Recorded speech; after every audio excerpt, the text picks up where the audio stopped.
चाळीसगाव तालुक्यातील धामणगाव येथे एक थरारक आणि हृदयस्पर्शी घटना घडली आहे. शेतात सापडलेल्या बिबट्या बछड्याची आईसोबत यशस्वी पुनर्भेट करण्यात वनविभागाला मोठे यश आले आहे. सोमवारी दुपारी शेतकरी दशरथ पाटील यांना त्यांच्या शेतात एकटा बिबट्या बछडा आढळून आला. क्षणाचाही विलंब न करता त्यांनी ही माहिती वनविभागाला दिली. माहिती मिळताच वनविभागाचे पथक तातडीने घटनास्थळी दाखल झाले. बछड्याला सुरक्षितपणे कॅरेटमध्ये ठेवण्यात आले. वरिष्ठ अधिकाऱ्यांच्या मार्गदर्शनाखाली बछड्याच्या आईसोबत पुनर्भेट घडवून आणण्याचा निर्णय घेण्यात आला. यानुसार घटनास्थळी जंगलासारखे वातावरण तयार करण्यात आले. पालापाचोळा टाकून परिसर शांत ठेवण्यात आला. तसेच 4 ट्रॅप कॅमेरे आणि एक लाईव्ह कॅमेरा बसवण्यात आला. वन कर्मचारी काही अंतरावरून सतत लक्ष ठेवून होते. संपूर्ण परिसरात उत्सुकता आणि तणावाचे वातावरण होते. सायंकाळी सुमारे 7 वाजता मादी बिबट्या त्या ठिकाणी आली. आपल्या पिल्ल्याच्या ओढीने ती त्या कॅरेटकडे गेली. काही क्षणातच तिने आपल्या बछड्याला तोंडात धरून सुरक्षितपणे जंगलाच्या दिशेने नेले. हा भावनिक आणि रोमांचक क्षण कॅमेऱ्यात कैद झाला.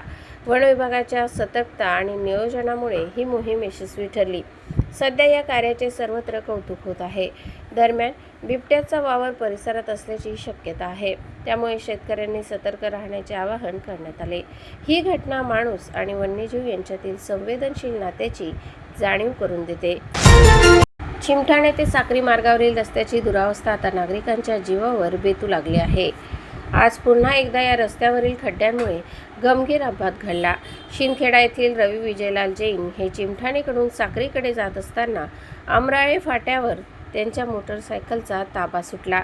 रस्त्यावर मोठ्या प्रमाणात खड्डे आणि साईड पट्ट्यांचा अभाव असल्यामुळे हा अपघात झाला. या अपघातात सुदैवाने ते वारंवार बचावले आहेत, तरी त्यांच्या हाताला आणि पायाला दुखापत झाली आहे. घटनास्थळी उपस्थित शेतकऱ्यांनी तात्काळ मदत करत त्यांना चिमठाणे येथील प्राथमिक आरोग्य केंद्रात दाखल केले. दरम्यान या रस्त्याच्या निकृष्ट कामाबाबत गावकऱ्यांनी अनेक वेळा तक्रारी केल्या आहेत. माजी सैनिक महेंद्र पाटील यांनी देखील बांधकाम विभागाला लेखी निवेदन दिले होते. मात्र प्रशासनाने याकडे पूर्णपणे दुर्लक्ष केल्याचा आरोप नागरिक करत आहेत.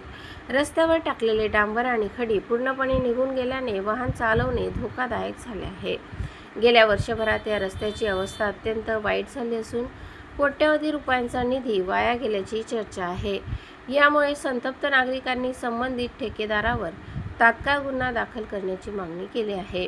काही दिवसांपूर्वीच या मुद्द्यावर रास्ता रोको आंदोलनही करण्यात आले होते. पोलीस प्रशासनाने कारवाईचे आश्वासन दिल्यानंतर आंदोलन स्थगित करण्यात आले. तरीही अद्याप कोणतीही ठोस कारवाई झालेली नाही. अपघातांची मालिका सुरू असताना प्रशासन मात्र निष्क्रिय असल्याचा आरोप होत आहे. जर लवकरच रस्त्याचे काम पूर्ण झाले नाही तर पुन्हा तीव्र आंदोलन छेडण्याचा इशारा ग्रामस्थांनी दिला आहे.